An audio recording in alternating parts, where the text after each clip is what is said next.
What is up, everyone? Welcome to the first and hopefully a long-running series where I've teamed up with the folks at Portland Monthly Premodern Paper Magic Afternoons to cover their monthly Premodern tournaments. This month we have a few awesome decks. I don't want to spoil too much though, so let's dive in to round one. First up, we have Marshall on a spicy Reanimator brew. Now, I don't know if there's quite an established list for this archetype yet. I've definitely done some brewing around, but I can see he's got some of the staples like Putrid Imp, Careful Study, Cabal Therapy, Pull, and Double Duty as both a way to discard your own creatures and also disrupt your opponents, and Show and Tell, which has some fantastic altar art. I know it might be a little early for the Christmas stuff to start showing up, but when it's this good, I think we can let it pass. For Reanimator targets, you of course got your Achromas, your Phantom Nishibas. Spear of the Night is one of my personal favorite reanimation targets, just getting that haste, flying, trample. It's tough to go wrong there.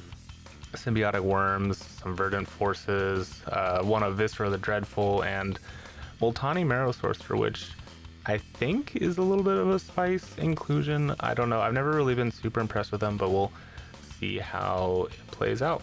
And for the sideboard, we have a few fun things.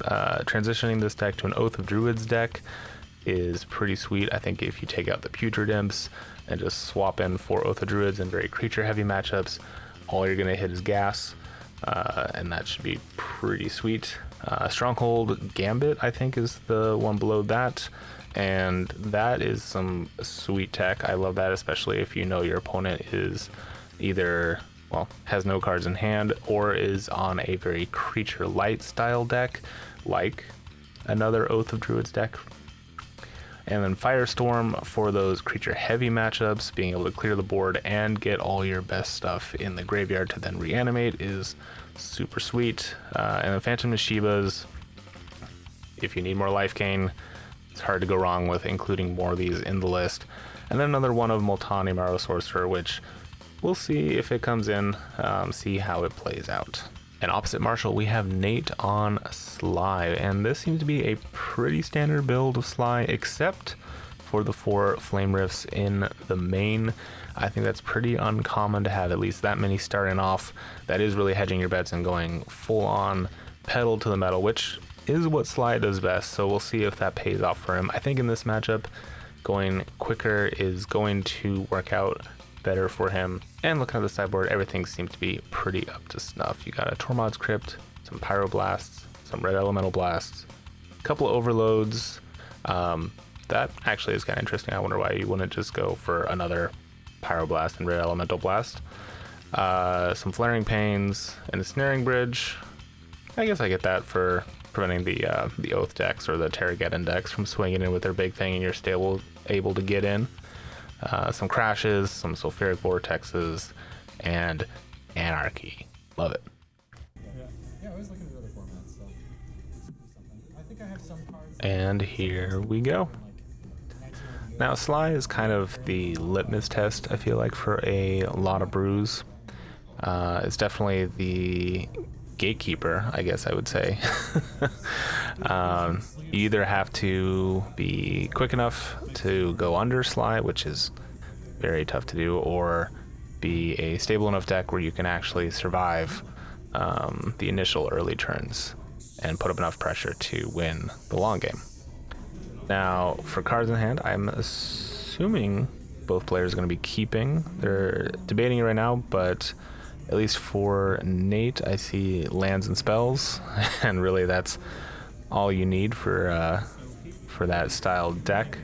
And for the Reanimator, I see Dark Ritual, I see a Mine, I see a Sneak and Show, or Show and Tell, sorry. I do see an Imp, so you can get that turn 1 discard potentially. I didn't see a reanimation spell per se.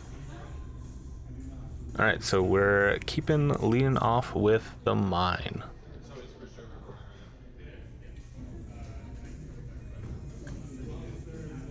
One thing that I'm definitely going to do for future videos is give the players some dice on hand. Not everyone brings their own, but usually. Probably be good just to have a communal pool. Oh, okay, we're gonna lead off with a Cabal Therapy, targeting the opponent. Interesting. I still don't quite see a reanimation spell in Marshall's hand, but I have to assume he's just holding out for the sneak. Well, the show and tell. Alright, we got a little bit of glare on the screen, but it looks like there's a Pyroblast, potentially a Wooded Foothills in that glare area, and I'm not quite sure what that third card is.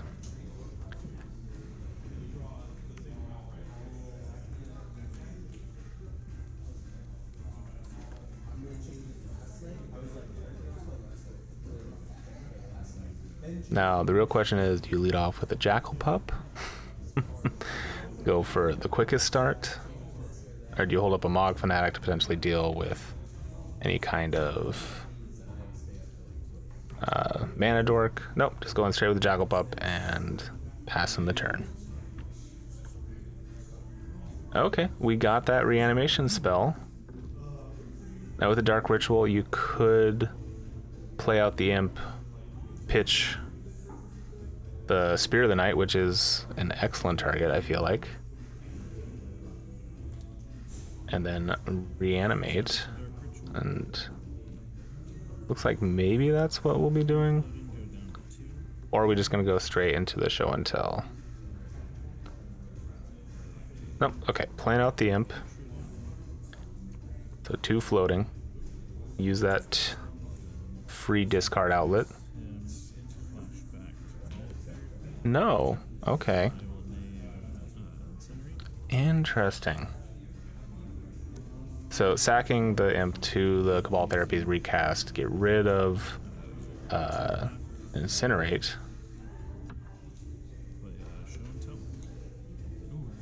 Then casting. Okay. Interesting. Casting the show and tell, picking your card, knowing what your opponent has, and then I guess holding up the reanimation spell just in case.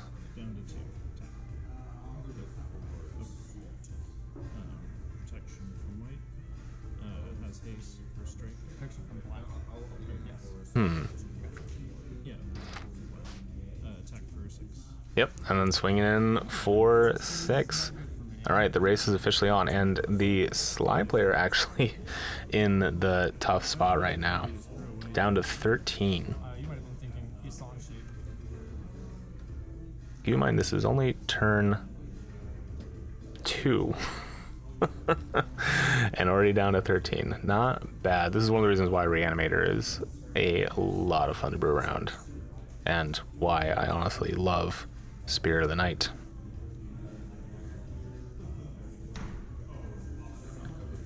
Going in the tank a little bit here. Nate could take care of Spirit of the Night with a combination of things. I'm not sure if his other... It is a mountain. Okay, so he could, in theory, take care of the threat here. I don't know if it's quite worth it for him to sack all his lands just to get rid of a single threat. Also assuming, and correctly so, that his opponent might have a reanimation spell in hand.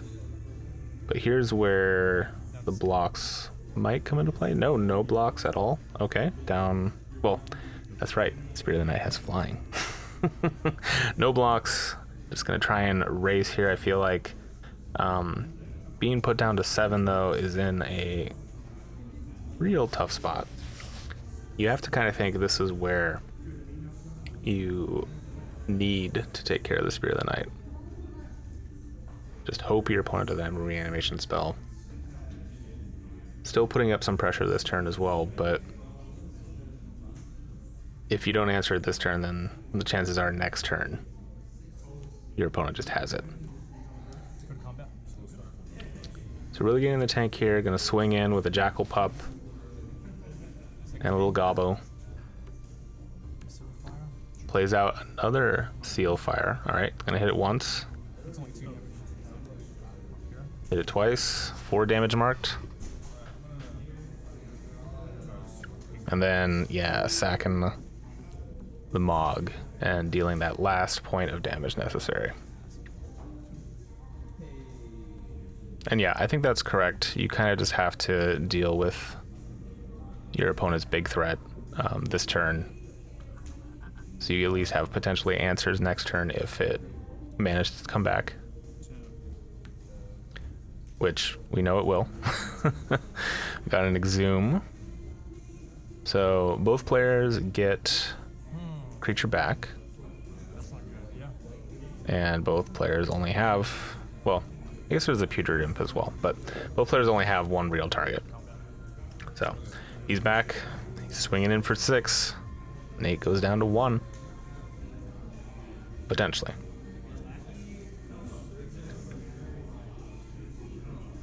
If he really wanted to, he could deal with it here.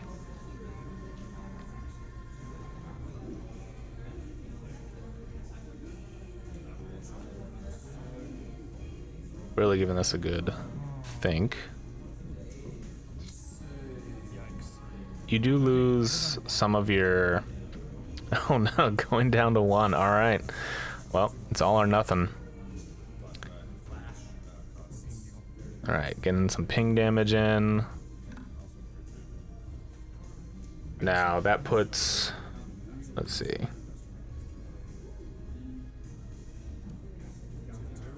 Five, 6, 7, 8. 12 damage right now. If he has some way to deal that last little bit, maybe he steals this game.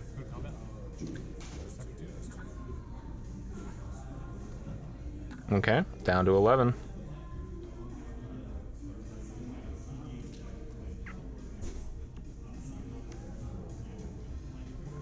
Interesting. All right, we got a Curse Scroll, which could be relevant. I think you have to kill the Spirit Knight, obviously. There's no way around that.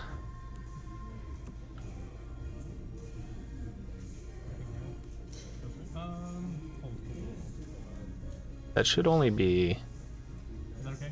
Yeah, that's not enough, right? I'll float the mana. Unless you're... Okay, then you're also... Yeah. Okay, that makes sense. We use the floating mana. That is correctly 5 damage. And then getting some chip damage in. I got it. So he floated the red, then exile cards. Makes sense. Alright, and suddenly the Sligh player is in the lead, at least on the board state. Yeah, he doesn't have any lands, which can be a problem, but has the pressure to go in. Gets down to 7. That really kind of needs to be a land, which it's not. So no way to activate the Grimoire of Mancer. But Marshall might be flooding out here. Or at least just drawing all the big threats with no real answer. And Nate gets the mountain, taking him down to 5.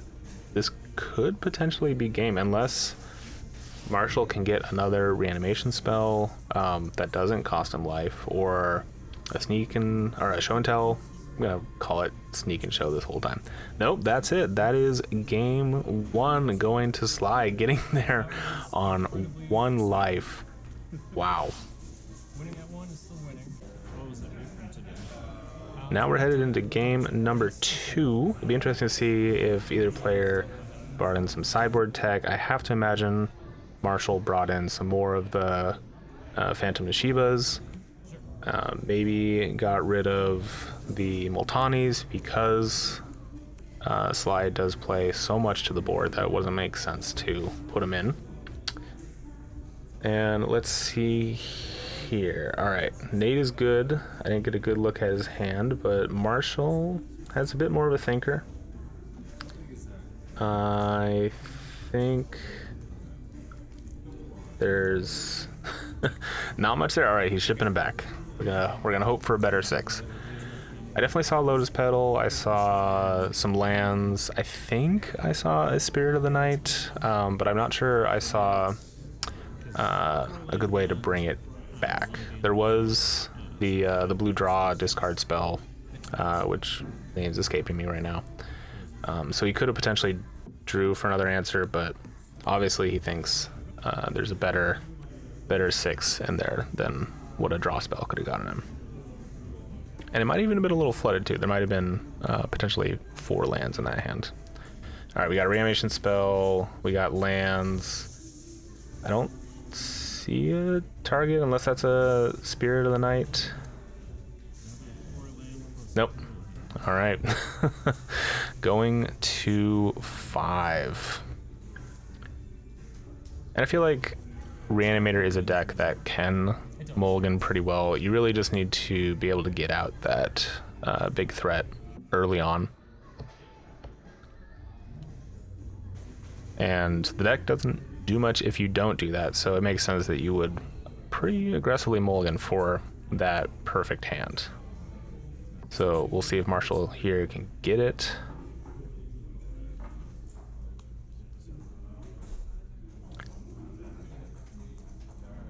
Oh, and it is a Oath of Druids sideboard switch. I think that's gonna be good enough.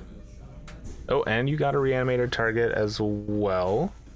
And a way to get in the graveyard. All right, this might be good enough. Yes, all right, he is gonna keep. So Marshall opting for the Oath plan, kind of like what I talked about in the beginning, where if you're playing against a creature heavy deck that is really playing to the board. Oh, picked up a second Oath too. That is maybe not ideal. And interesting, pitching the City of Brass. I guess you only really need 2 lands. I might have pitched the Oath, especially considering you have 2. Unless I'm... No, that is 2 Oath of Druids, one's just Japanese. Alright, leading off with the Mountain Mog Fanatic Go. Classic start. Now, I don't remember the name of this land, but this is land that is tap for any color and returns to your hand at the beginning of your next upkeep, I believe. But we got the Oath of Druid out.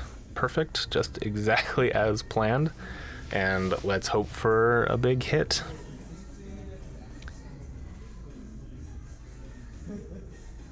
Nate just checking to make sure he doesn't get a free creature. Unfortunately not. Ooh, and we got a Ball Lightning. We got the... Didn't really get a good look. We got a Seal of Fire, maybe 2 Seal of Fires, a few lands. I appreciate the white border lands, makes it a little easier. All right, swinging in for 1 and passing the turn. Well, actually, do you sack your Mog to prevent your opponent from getting a big threat? All right, there was 2 Seal of Fires. I almost think you do. Yes, okay, good play. You sack your Mog, prevent your opponent from triggering their Oath. They get a land back into their hand, and you're representing an additional 4 damage this turn. Oof. But Marshall with the Exhume, getting the worm. Doesn't matter, he had it the whole time. Or at least drew into it the whole time. And I think this is one where if it dies, it makes 7/1/1, so perfect for this matchup. Creates a ton of blockers if somehow Nate can kill it. Obviously the best one would potentially be Phantom Nishiba, but you know, can't be too picky.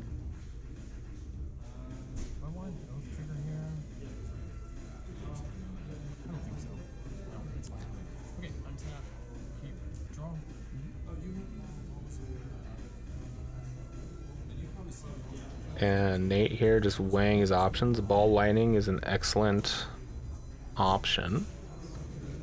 Be able to push through some big damage.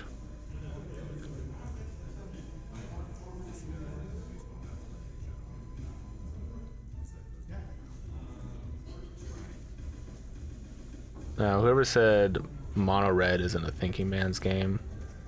Obviously never had to face down a 7/7 that makes most of your creatures worse when it dies.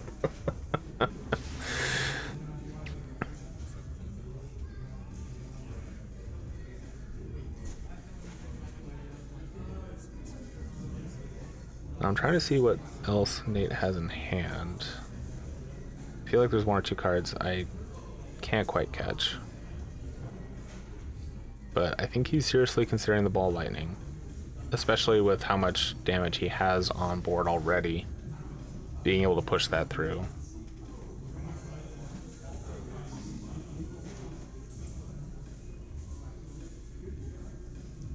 Alright, he's made a choice. What are we going with? Oh, that's Hammer, right? The 3 damage. It's not Hammer of Bogarden, it's Volcanic Hammer. Alright, just chipping in some damage. Choosing to not block with the Mog. Interesting. I don't know if that worm actually has trample though. That's the thing. It might have been potentially worth it, but I guess you're on 13. You got time. A second Oath of Druids. Okay. That to me says that Marshall doesn't have much in the way of threats, or not a good way to really answer anything.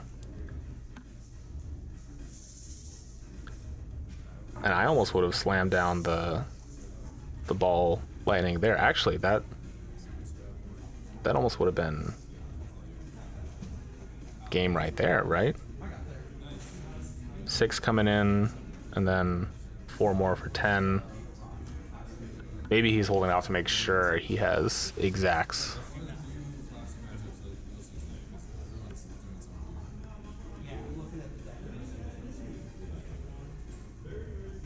Or maybe I'm miscounting how much ball lightning costs. Is ball lightning 5? I don't play a lot of Sligh, guys. I'm sorry.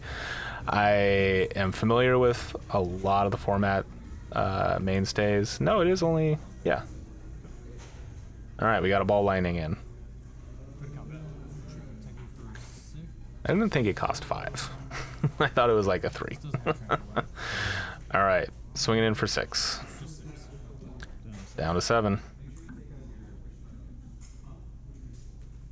And does he have it?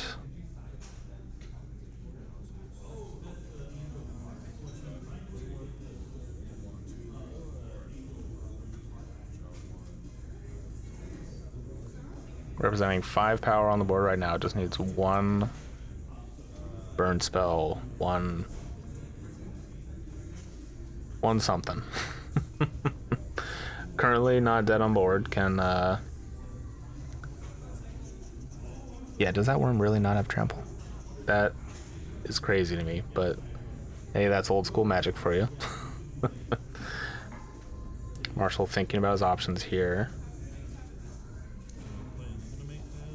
Bringing back the ball lightning, trying to use up some of the damage. Ooh, that is clever. I really like that. You kind of have to sack it.